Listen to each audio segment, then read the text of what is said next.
ॐ नीलाम्बुजश्यामलकोमलाङ्गं सीता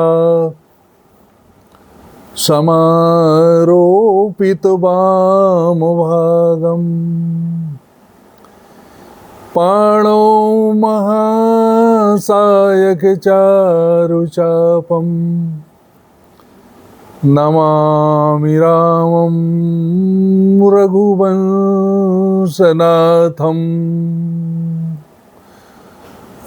आइए हम भगवान का 2 मिनट का संकीर्तन कर लेते हैं।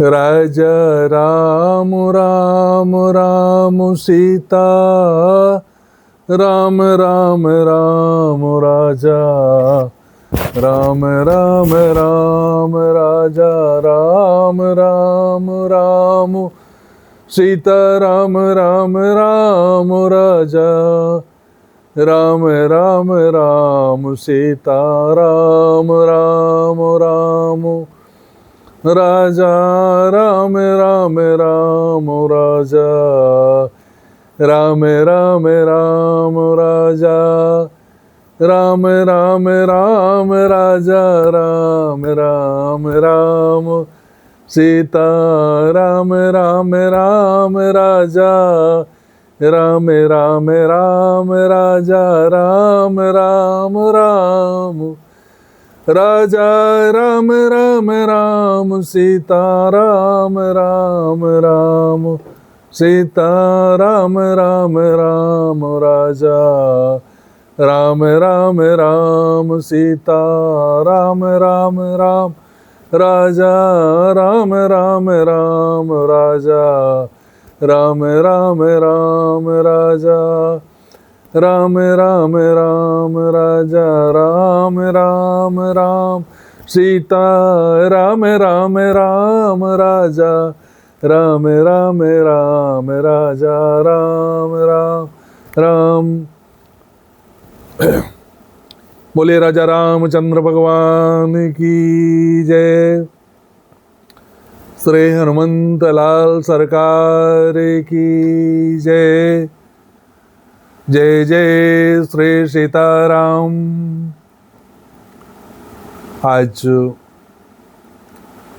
दिव्य राम कथा के क्रम में धनुष यज्ञ के बाद भंग के बाद महर्षि विश्वामित्र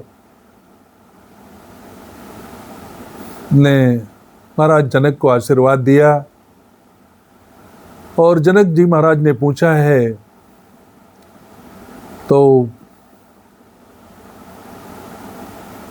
महर्षि ने कहा कि विवाह तो धनुष टूटते हुए संपन्न हो गया, पर कुल रीत अनुसार आप सीता का विवाह करें, भगवान का विवाह संपन्न हो। और महाराज दशरथ जी को सूचना भिजवाइए वहाँ से, और अपने कुल की जो परंपरा है, उनके कुल की जो परंपरा है, और सूचना भिजवा कर वो अपनी बारात लेकर आएँ और सीता का पाणी ग्रहण हो। उसी व्यवस्था के तहत महाराज जनक ने एक दूत भेजा है, और जब यह दूत के द्वारा शुभ समाचार महाराज जनक के द्वारा भेजा हुआ संदेश पहुंचता है, वहाँ पर बड़ी प्रसन्नता होती है। महाराज दशरथ जी उस पत्र को पढ़ते हैं और उसी समय भरत जी का भी आगमन हो जाता है। गुरु वशिष्ठ जी को पत्रों वो सूचना बताई गई। बड़ा उत्साह है। अयोध्या नगर में बहुत प्रसन्नता है और पूरी तैयारी करते हैं बारात की। जाने के लिए भरत जी महाराज सारी व्यवस्थाओं को देखते हैं और भगवान की बारात में पूरा अयोध्या नगर सज गया है और पूरी विराट बारात तैयार हुई है। भरत जी का निर्देशन है, महाराज वशिष्ठ जी की कृपा है और उस बारात का वर्णन किया नहीं जा सकता। और रास्ते में जो बड़े बड़े पत्थर पड़े हैं, तमाम पूरे रास्ते को जनक जी ने बराबर करवा दिया है और जिसका वर्णन नहीं किया जा सकता है। और बारात चढ़ी चढ़ी रत बाहिर नगर लागी जुरन बारात, होत सगुन सुंदर सबही जो जेहि कारज जात। बारात प्रस्थान कर चुकी है। प्रछन के बाद माताएं सुंदर परछन की हैं और रास्ते में तरह तरह के सगुन हो रहे हैं। नीलकंठ घास चरते हुए दिखाई दे रहे हैं। माताएं बच्चों के गोद में लेकर चल रही हैं, स्तनपान करा रही बच्चों को। लोमड़ी निकल रही है, गाय रंभा रही है, बछड़ों को दूध पिला रही है और हिरणों की टोली घूमकर दाहिनी ओर की ओर आई, मानो मंगल का समूह हो रहा है। श्यामाबाई सुंदर पेड़ पर दिखाई पड़ रही हैं। दही मछली ब्राह्मण हाथ में पुस्तक लिए हुए सामने आकर खड़े हो गए हैं। ऐसा शुभ संकेत उस बारात को निकलने पर हुआ है। शुभ सगुन दिखाई दिया, चारों तरफ चहुदिशी सगुन सकल दिखलाई। भगवान बारात की बारात अयोध्यापुर से पुरी से जनकपुरी की ओर प्रस्थान कर रही। रास्ते में सब उस बारात का कौतूहल देखते हैं। कोई कहते हैं कितनी सुंदर बारात है और इतनी सुंदर बारात है, दूल्हा कितना सुंदर होगा। पर ये बारात जो जा रही है दूल्हा विहीन, इसमें दूल्हे नहीं है, दूल्हे सरकार नहीं है। तब यह बात वशिष्ठ जी के सामने रखी कि भाई सब पूछ रहे हैं दूल्हा कहाँ है, बारात जा रही।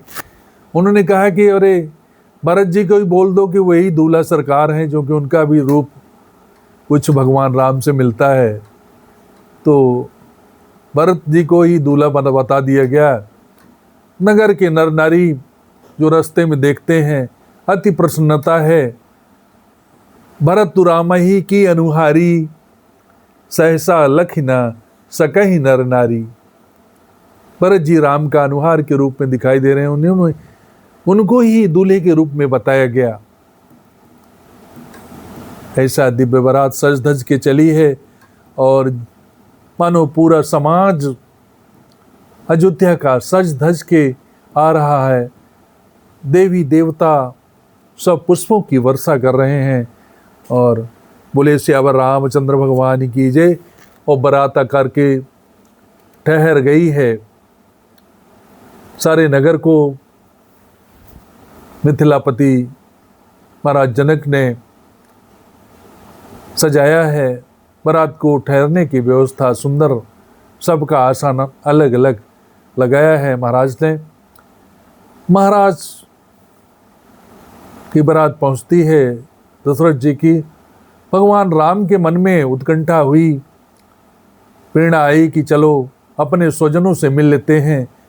लक्ष्मण जी को भी लगा। उनके मन की भाव को जानकर विश्वामित्र जी ने स्वयं चलकर उनको लेकर के सभी अपने स्वजनों से मिलाया है। और भगवान राम को देख करके महाराज दशरथ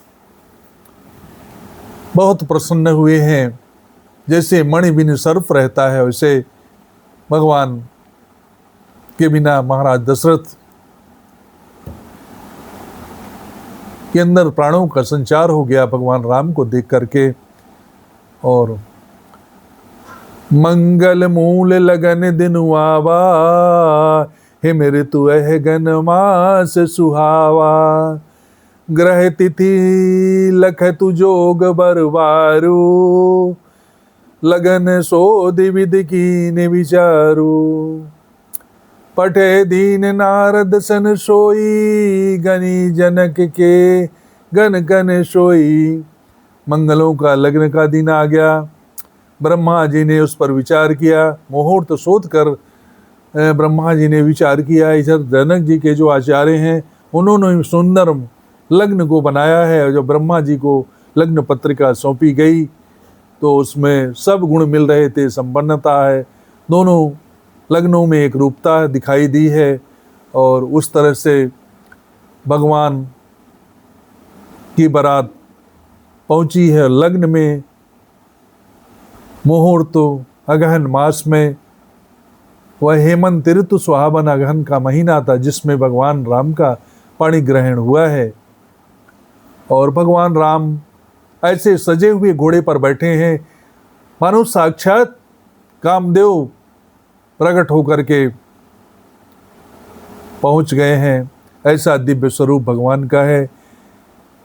बड़े बड़े देवता, देवी देवता, गणेश, गजानन, खड़ानन, ब्रह्मा जी सब बारात में खड़े हैं। आकर के भगवान के बगल में खड़े हैं। शिव जी अपने सभी नेत्रों से भगवान के बारात में हैं। इंद्रदेव भी भाग्यशाली हैं। उन्होंने भी अपने सभी नेत्रों से दर्शन किया है भगवान का। ऐसी दिव्य बारात है।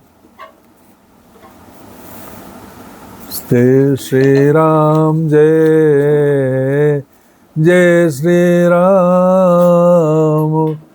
जो सुख भाषी मातु मन देखी राम, वरवेशु सो न सकहीं कहीं कलप सतो। सहसो सत सहस शारदा शेषु। भगवान राम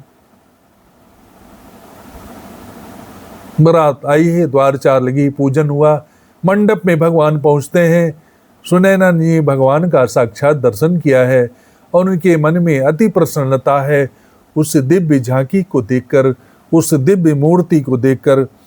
मंडप की ऐसी सुंदर रचना बनाई गई है। चारों खंभे में मणिमाणिक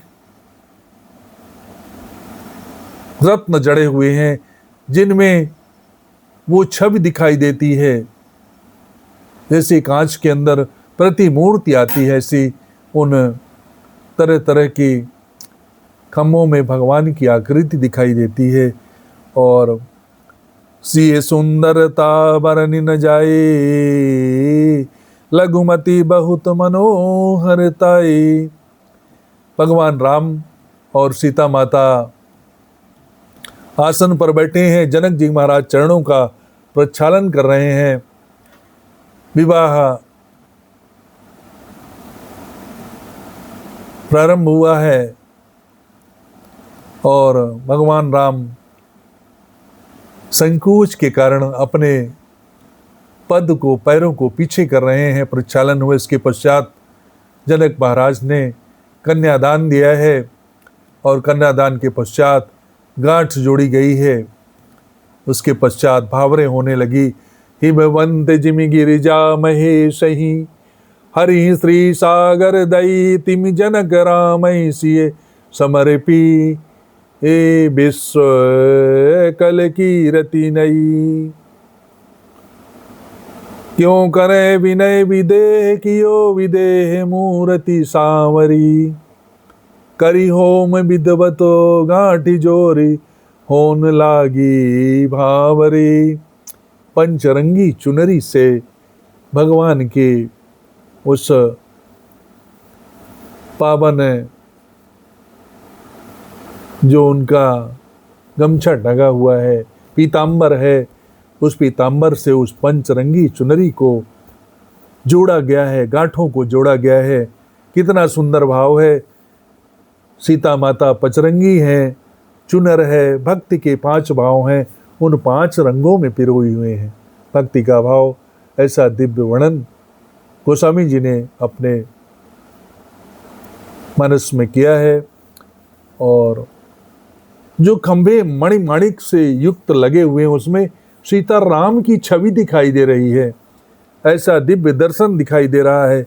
ज्ञानियों को परम आनंद आ रहा है और भगवान सीता की मूर्ति उस खम्भों में सभी लोग देख रहे हैं, प्रतिछाया उनकी दिखाई दे रही।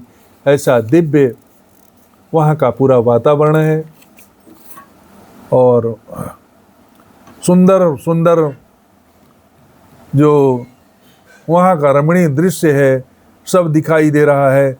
गोस्वामी तुलसीदास ने बड़े दिव्यता के साथ वहाँ का वर्णन किया है और भावरे हुई है सीता माता जी के मस्तक पर भगवान ने सिंदूर लगाया है। अरुण पराग जलजु भरिनी के, सही भूप यही लोवे अमी के। सिंदूर लगा रहे हैं भगवान माता के। इस प्रकार गोल धोल बेला में श्री रामचंद्र और माता सीता जी का विवाह संपन्न हुआ है। बोले सियावर रामचंद्र की जय, राजा रामचंद्र भगवान की जय, सीता माता की जय। और उस मंडप पर संयोग से चारों राजकुमारों का भी विवाह संपन्न हुआ है। लक्ष्मण जी का, भरत जी का, शत्रुघ्न जी का, भगवान राम का तो विवाह हो ही रहा है। तब जनक पाई वशिष्ठ आए सु, ब्याह साज सवारी के। मांडवी श्रुत की रति उर्मिला, कुंवर लय हकारी के। कुश केतु कन्या प्रथम जो गुणशील गुण सुख शोभामयी। सब रीति प्रीति समेत करी सो, ब्याहि नृप भरतहि दई। भगवान के साथ साथ लक्ष्मण जी का और उर्मिला के साथ में भरत जी का मांडवी के साथ में और श्रुति कीर्ति का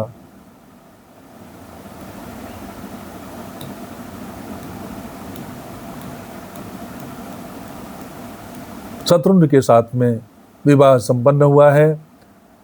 श्रुति कीर्ति के साथ शत्रुघ्न जी का संपन्न हुआ और विवाह पश्चात कोहबर में बालकों को भगवान राम को ले जाया गया है। कोहबर लीला, कोहबर का अर्थ होता है शादी ब्याह में जो परंपरा है, वैदिक परंपरा है, उसमें शादी के बाद वर वधू को कोहबर में लाया जाता है और क्रोध की परीक्षा करना, जो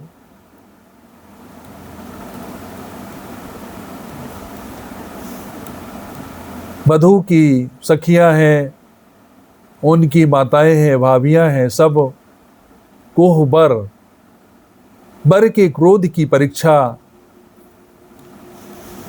का आशय लगता है कि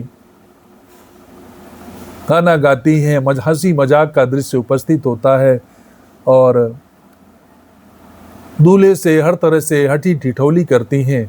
भगवान राम से भी सखियों ने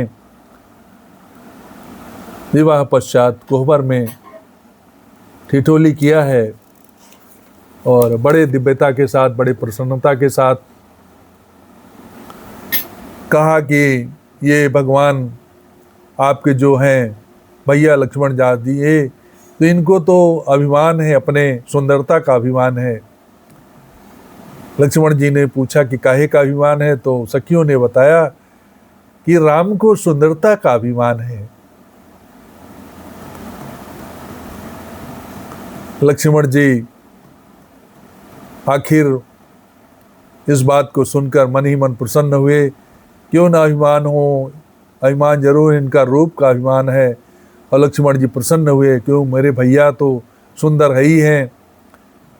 तब उस सखी ने उत्तर दिया कि आपके भैया सुंदर हैं, लेकिन अब जिनके सामने बैठे हैं उनकी चमक से सुंदर दिखाई दे रहे, उनकी छाया है। सखियों ने कहा, गर्भ कहूँ रघुनंदन जन मनि माही, देखूँ आपन मूरति सिय के छाई। हमारी जो सियाजू की जो छाएं दिखाई दे रहे हैं, उनकी प्रकाशता से प्रकाशित हो रहे हैं ऐसे। और लक्ष्मण जी के अंदर प्रसन्नता है इस बात को सुन करके, माता जी का प्रेम और सौंदर्य का वर्णन सुन करके प्रसन्न हो रहे हैं। और सखियों ने कहा, देखो तुम्हारे जो भैया राम है, धनुष तोड़ने समय कैसे धीरे धीरे हाथियों की चाल चल रहे थे, तो सभी ने देखा तो ऐसा लग रहा था कि ये क्या तोड़ेंगे धनुष को।